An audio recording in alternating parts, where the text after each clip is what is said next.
Mana navesimizni yakunladik bugun. Xudo xolasa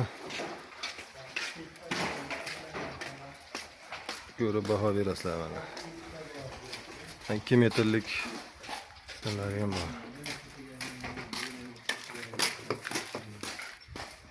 Yalan ko'rinishi.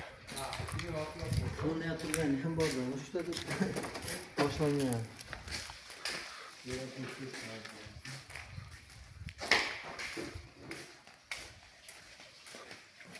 Yalan ko'rinishlari.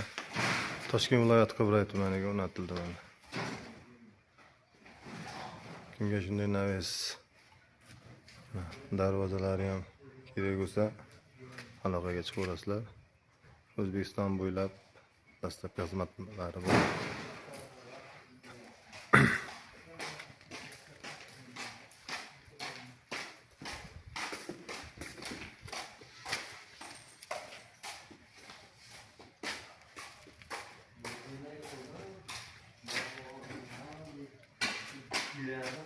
Tunuka fason tunikalarni mana hozir eski fanellarga ko'chirib tunikaga o'xshargan. Ular ham o'zimiz Qo'qonda bolalar.